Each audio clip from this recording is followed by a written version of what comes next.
Hello Gen Z teachers, hope you guys are doing well.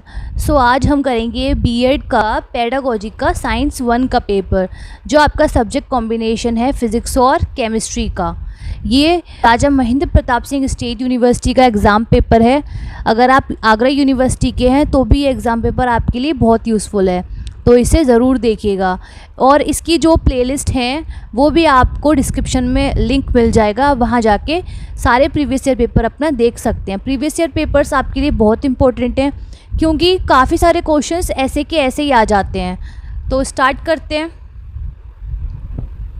First question, content of science is, विज्ञान की विषय वस्तु होती है लॉजिकल, ऑर्गेनाइज, सिस्टमेटिक। तो कंटेंट ऑफ साइंस होता है ऑल ऑफ द अबव, तार्किक भी है, संगठित भी है, सुव्यवस्थित भी है। आंसर आ जाएगा option D. Next, which of the following is included in science, निम्न में से कौन विज्ञान में समाहित है? Physical science, biological science. तो आपने दोनों ही चीज़ें पढ़ी होंगी साइंस के अंदर। आंसर आ जाएगा option C. Science plays its role in the following field, विज्ञान निम्नलिखित क्षेत्र या क्षेत्रों में अपनी भूमिका अदा करता है। Health, education, agriculture. तो साइंस का रोल तो हर फील्ड में है। आंसर आ जाएगा option D. Who is known as the architect of Indian atomic energy programme, भारतीय परमाणु ऊर्जा कार्यक्रम के जनक के रूप में किससे जाना जाता है? सीवी रमन, वेंकटरामन रामकृष्णन, होमी जहांगीर बाबा या none of the above? Answer आ जाएगा option C. Who was the author of book Principia Mathematica, Principia Mathematica नामक पुस्तक के लेखक थे? तो ये सर इसाक न्यूटन की बुक है। ठीक है। To appreciate the work of a scientist corresponds to which value, किसी वैज्ञानिक के कार्यों की प्रशंसा करना किस मूल्य से संबंधित है? तो ये है आस्थेटिक वैल्यू, सौंदर्यात्मक मूल्य। सौंदर्य का मतलब होता है, और सौंदर्यात्मक मूल्य का किसी भी जो चीज़ है उसकी हम खूबसूरती देख रहे हैं, उसे प्रेज़ कर रहे हैं, अप्रिशिएट कर रहे हैं। तो ये साइंटिस्ट में, अगर हम साइंटिस्ट के वर्क को अप्रिशिएट कर रहे हैं तो ये एस्थेटिक वैल्यू में आ जाएगा। इंटेलेक्चुअल वैल्यू में आ जाएगा जब साइंस हमारे मेंटल डेवलपमेंट में हेल्प करेगी, हम क्रिएटिव बनेंगे, थिंक करेंगे साइंस के बारे में, तो ये इंटेलेक्चुअल वैल्यू हो जाएगी। यूटिलिटेरियन यानी प्रयोगात्मक मूल्य होगा जब हमारी science day to day life की जो एक्टिविटीज़ हैं उनमें हमारी हेल्प करती है। और आप देख सकते हैं साइंस के थ्रू हम कितनी मशीन्स हैं ऐसी जो हम यूज़ करते हैं। अब आप फ़ोन में अपनी पढ़ाई कर रहे हैं तो ये भी तो साइंस ही है। तो ये यूटिलिटेरियन वैल्यूज़ में आ जाएगा। और भी वैल्यूज़ होती हैं। अगला question, the development of scientific knowledge depend on the following skill, वैज्ञानिक ज्ञान की विकास निम्न कौशलों पर निर्भर करता है। Observation, classification, measurement. तो ये तीनों पे निर्भर करता है। आंसर आ जाएगा ऑप्शन डी।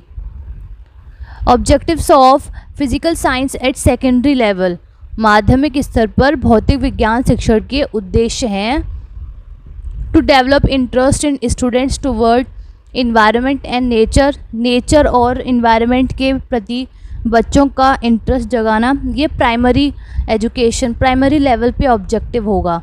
सेम ऐसे ही develop interest in scientific activities, scientific activities का इंटरेस्ट डेवलप करना, ये अपर प्राइमरी का ऑब्जेक्टिव हो जाएगा।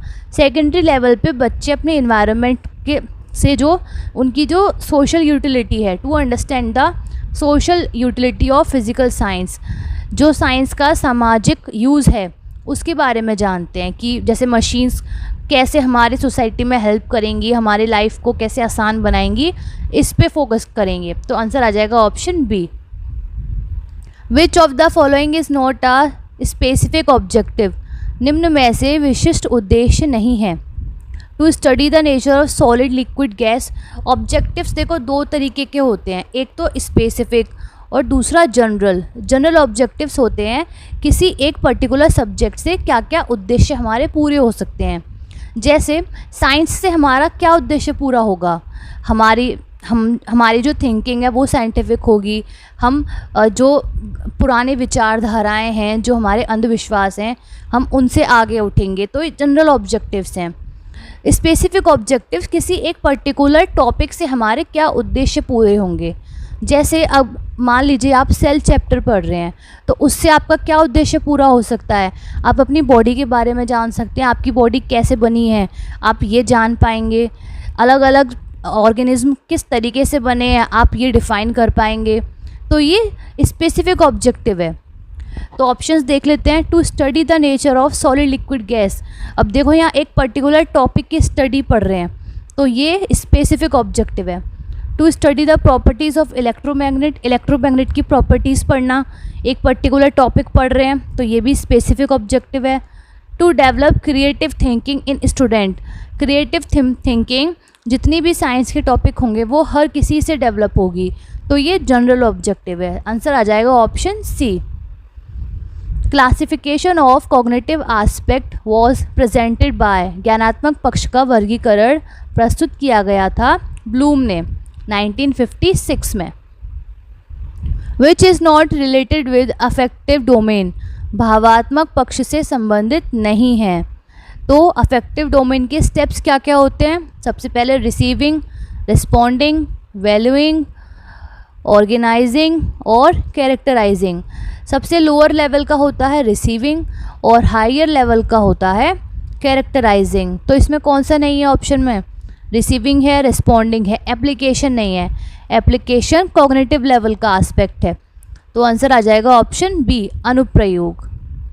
Habit formation is associated with, habit formation आदत निर्माण का संबंध किससे है। तो ब्लूम टेक्सोनॉमी में जो साइकोमोटर डोमेन है वो हमारा हैबिट फॉर्मेशन से रिलेटेड है। साइकोमोटर डोमेन में आ जाते हैं जो आप अपने हैंड्स का यूज़ करते हैं, जो आप अपने बॉडी पार्ट्स को यूज़ करते हैं, वो साइकोमोटर डोमेन में आ जाते हैं। ठीक है, जैसे मान लीजिए कि आप इस बच्चे स्टार्टिंग में ABCD लिखना सीखते हैं, सबसे पहले उन्हें आप लाइन सिखाते हैं, फिर सर्कल बनाना सिखाते हैं। धीरे धीरे जब वो प्रैक्टिस करते जाते हैं तो उनकी हैबिट बन जाती है। तो एक टाइम पे, एक पर्टिकुलर टाइम के बाद उनमें हैबिट का फॉर्मेशन हो जाता है, तो ये साइकोमोटर डोमेन का पार्ट होता है। Option C. Which of the following pair is incorrect, निम्नलिखित में से कौन सा युग्म सही नहीं है। कॉग्निटिव हार्ट से रिलेटेड नहीं, कॉग्निटिव है हेड से रिलेटेड। कॉग्निटिव देखो आगे ना, माइंड ब्रेन से रिलेटेड। अफेक्टिव हार्ट से है, ठीक है। साइकोमोटर हैंड से है, ठीक है। आंसर आ जाएगा ऑप्शन ए। अगर आप डॉक्टर BR अम्बेडकर यूनिवर्सिटी के हैं तो आपकी डेट शीट आ चुकी है। टेलीग्राम चैनल है जेनजी टीचर, आप वहाँ जाके आपको इसकी मिल जाएगी, आप ज्वाइन कर लीजिए चैनल अगर आपको अच्छा लगता है। इसकी अगर पेपर की आपको PDF चाहिए तो कुछ नहीं करना, बस आपको शेयर करना है। जैसे ही इस वीडियो पे 500 व्यूज़ आ जाएंगे PDF आपको प्रोवाइड करा दी जाएगी, ठीक है। तो शेयर करिए, PDF चाहिए तो PDF आपको टेलीग्राम पे ही मिल जाएगी। Objectives of science teaching is are, विज्ञान शिक्षण के उद्देश्य हैं बिहेवियरल, डिसिप्लिनरी, कल्चर, तीनों ही उद्देश्य। आंसर आ जाएगा option D. Methods of science teaching is, विज्ञान शिक्षण की विधि है। लेक्चर मेथड भी है, डेमोन्स्ट्रेशन भी है, लेबोरेटरी मेथड भी है। Option D. वो अलग बात है कि लेक्चर मेथड अच्छा नहीं है, उसको अच्छा नहीं माना जाता। डेमोन्स्ट्रेशन भी ठीक है, सबसे बेस्ट हो जाएगा laboratory method. Next, problem solving method involve, समस्या समाधान विधि में होता है।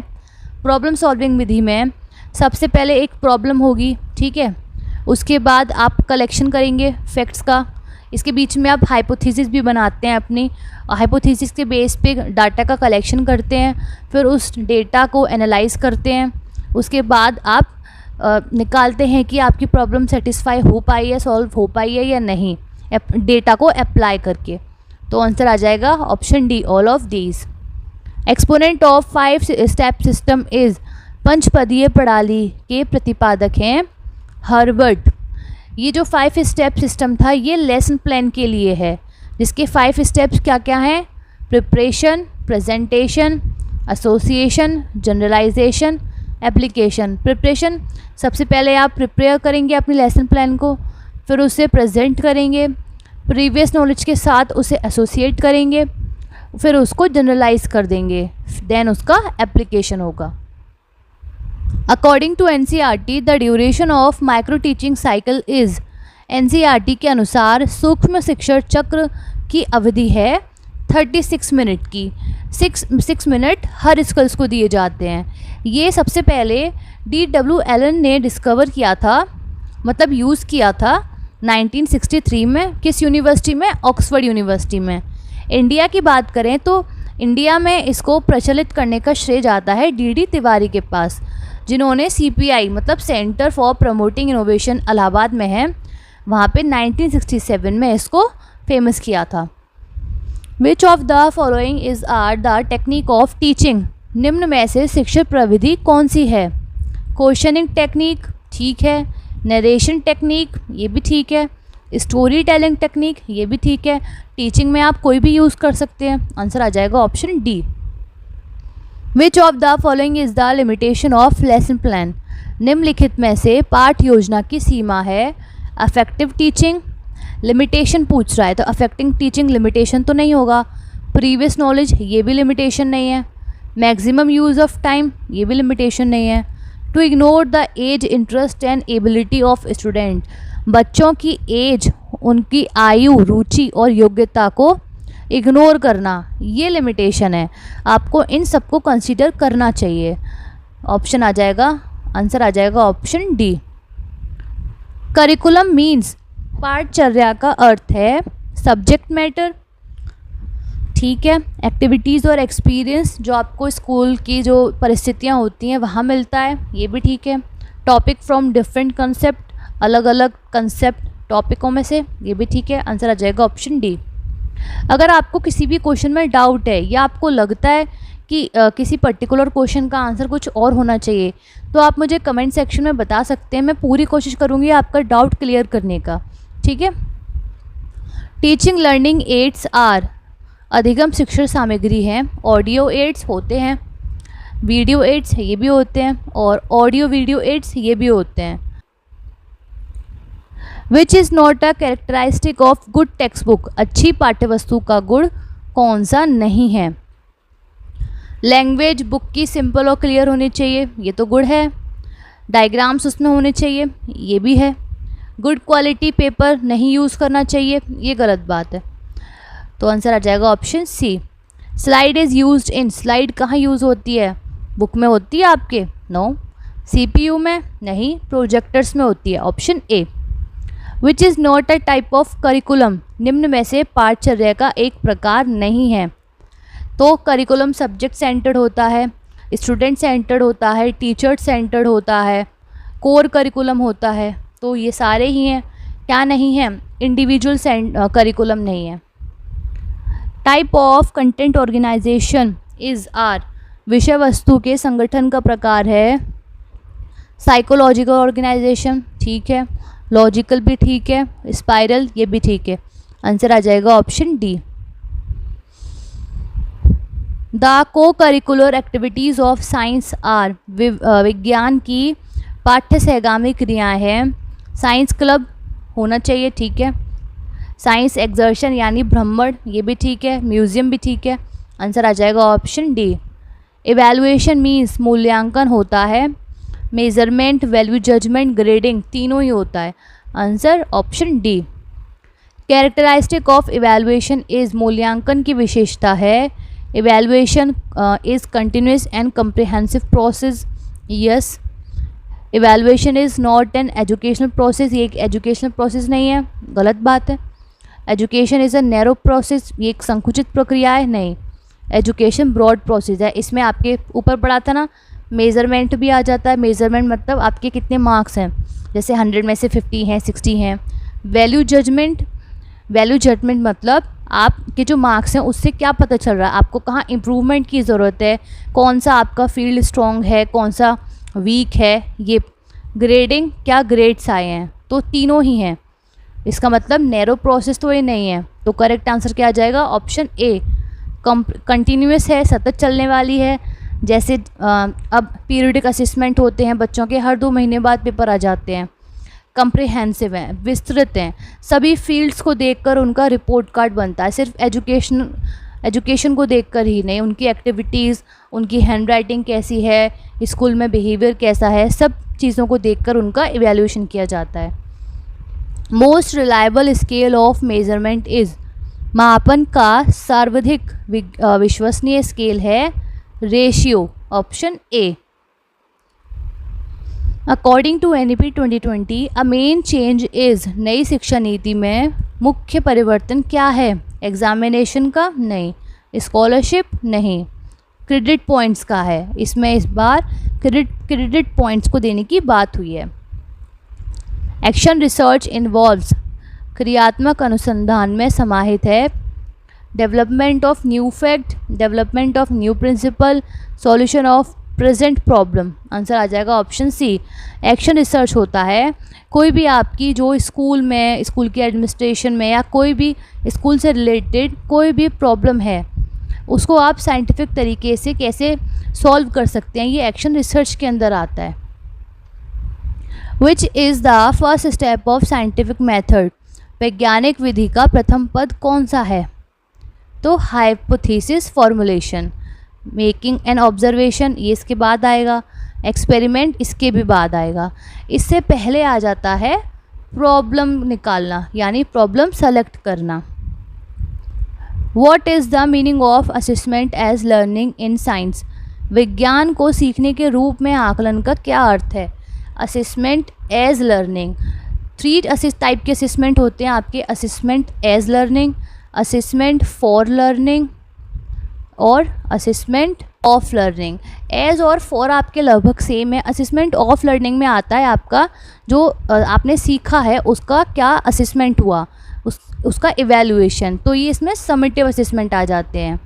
असेसमेंट एज लर्निंग, आप पढ़ने के साथ कैसे खुद को असिस्ट कर पा रहे हैं। जैसे जब आप याद करते हैं तो आप हाथ रख के खुद से फेरते होंगे कि मुझे याद हुआ या नहीं हुआ, यानी लर्निंग के साथ ही आप अपना असेसमेंट कर रहे हैं, तो ये सेल्फ असेसमेंट के अंदर आ जाएगा।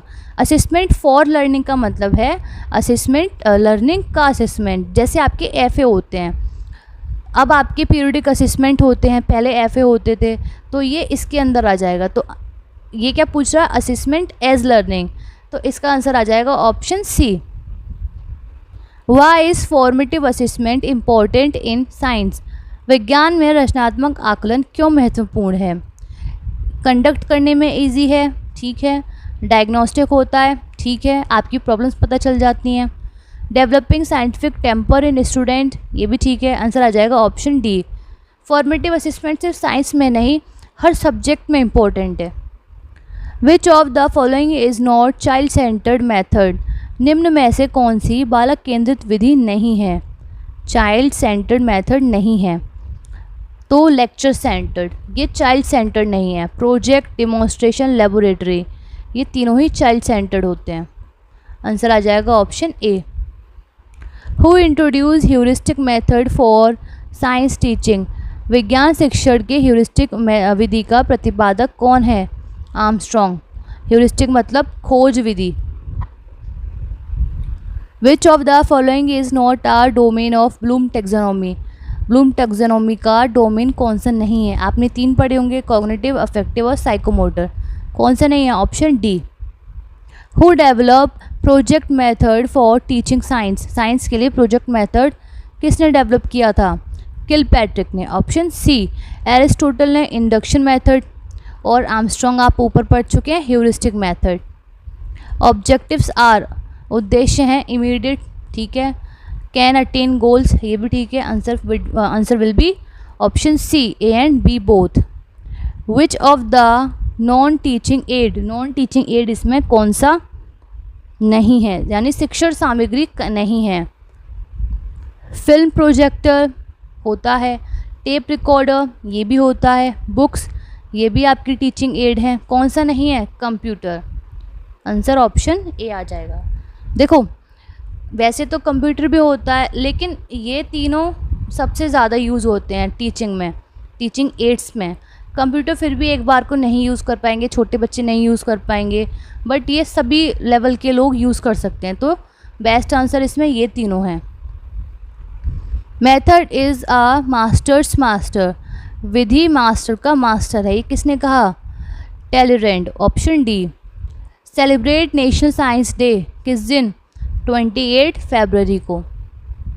नॉलेज ऑफ साइंस इज़, विज्ञान का ज्ञान होता है, वेल अरेंज्ड होता है, सीक्वेंशियल होता है, ऑर्गेनाइज्ड होता है। आंसर आ जाएगा option D. Do not part of the instructional design, ये थोड़ा इसमें मिस्टेक है ट्रांसलेशन। अनुदेशन प्रारूप का भाग नहीं है। तो अनुदेशन प्रारूप के 3 भाग होते हैं, ट्रेनिंग साइकोलॉजी, साइबरनेटिक साइकोलॉजी और सिस्टम एनालिसिस। कौन सा नहीं है? एमिटेड रिस्पॉन्स, निर्गमित अनुक्रिया। We move from specific to general, हम विशिष्ट से सामान्य की ओर चलते हैं। किस मेथड के आंसर? तो स्पेसिफिक से जनरल, यानी आप एग्जाम्पल से जनरल रूल की तरफ जा रहे हो। और ऐसा किस मेथड में होता है? इंडक्शन में, डिडक्शन मेथड में, डिडक्टिव में रूल से एग्जाम्पल की तरफ जाते हैं। जैसे आप ग्रामर में पढ़ते होंगे, आपको पहले रूल्स पढ़ाए जाते होंगे, फिर उसके एग्जाम्पल्स। इंडक्टिव मेथड का एग्जाम्पल क्या होगा? मैथ में आप जैसे पढ़ते हैं, पहले आपको एग्जाम्पल बता देते हैं कि ये ऐसे हुआ, उसके बाद रूल्स बता देंगे। Curriculum development is guided by, पाठ्यक्रम विकास का सिद्धांत निर्देशित है। लर्निंग सेंटर्ड अप्रोच, ठीक है। एक्टिव लर्निंग, ये भी ठीक है। रिफ्लेक्टिव प्रैक्टिस, ये भी ठीक है। आंसर आ जाएगा option D. Which of the step is not part of action research, इनमें से कौन क्रिया अनुसंधान का पद नहीं है? तो एक्शन रिसर्च में प्रोजेक्ट का टाइटल होना चाहिए, रिसर्चर होना चाहिए, प्रॉब्लम का स्कोप, समस्या का क्षेत्र, ये भी होना चाहिए। लेसन प्लानिंग, ऐसा कोई कुछ पार्ट इसमें नहीं होता। तो आंसर आ जाएगा option D. Bloom has divided the cognitive objective into how many categories, cognitive objective कितनी कैटेगरीज में डिवाइडेड है? आंसर ऑप्शन बी, 6, ठीक है। What is the full form of RCEM, RCEM की फुल फॉर्म पूछ रहे हैं। रीजनल कॉलेज ऑफ एजुकेशन कहाँ है? मैसूर में। ये डेफिनेशन में ही आ जाता है इसकी शॉर्ट फॉर्म में, M for Mysore. Development of micro teaching is, micro teaching किसने डेवलप किया था? बताया था मैंने जब माइक्रो टीचिंग का पहले क्वेश्चन आया था, एलन ने। What is the full form of NCF, NCF की क्या फुल फॉर्म होती है? National curriculum framework, option A. Micro teaching is more effective, micro teaching सूक्ष्म शिक्षण कब अधिक प्रभावी है? प्रिपरेशन जब हम करते हैं टीचिंग प्रैक्टिस की, या टीचिंग प्रैक्टिस के दौरान, या टीचिंग प्रैक्टिस के बाद? ऑप्शन ए, जब हम टीचिंग प्रैक्टिस की तैयारी कर रहे होते हैं। Which component is not the part of 3 pole of teaching, teaching के 3 जो पोल होते हैं उनका कौन सा कंपोनेंट नहीं है? तो ट्राईपोलर, आपने सुना होगा नाम, ट्राईपोलर। टीचिंग और लर्निंग की प्रोसेस को हम ट्राईपोलर कहते हैं। क्यों? क्योंकि ये 3 पार्ट्स होते हैं, इसमें स्टूडेंट होता है, टीचर होता है और करिकुलम होता है।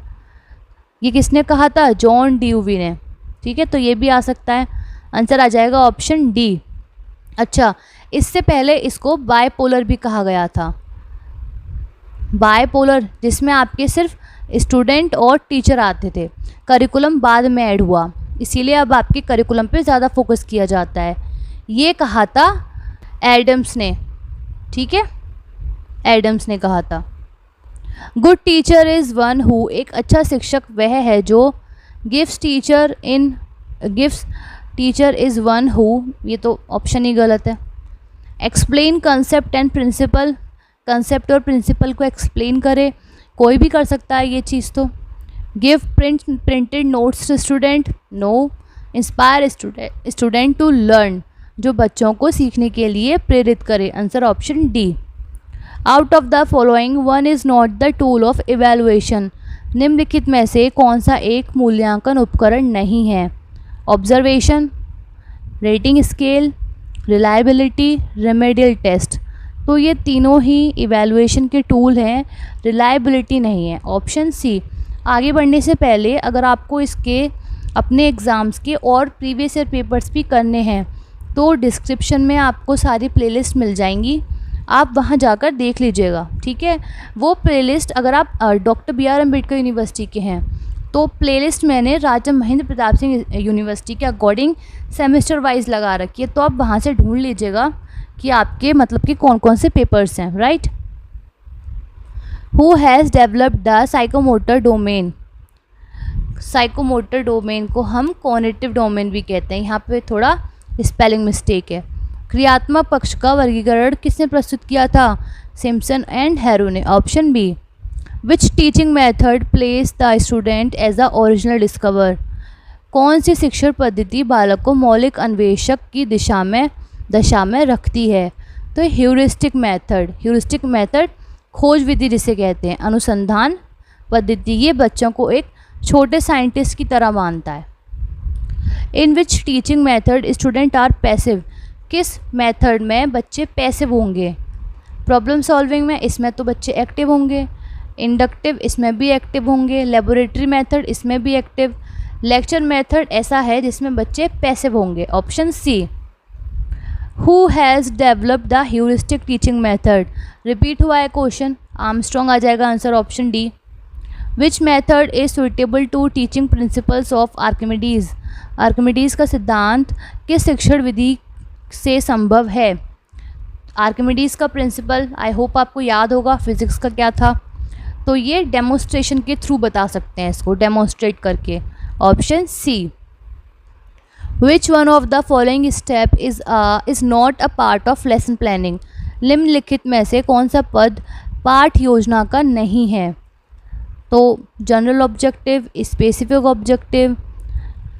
पार्ट जब आप लेसन प्लानिंग करते हैं तो आप उसमें जनरल ऑब्जेक्टिव लिखते हैं, स्पेसिफिक ऑब्जेक्टिव भी लिखते हैं, रिकैपिटुलेटरी ऑब्जेक्टिव्स भी लिखते हैं, पुनरावृत्ति उद्देश्य, प्रवचन, लेक्चर नहीं लिखते। तो आंसर आ जाएगा ऑप्शन डी।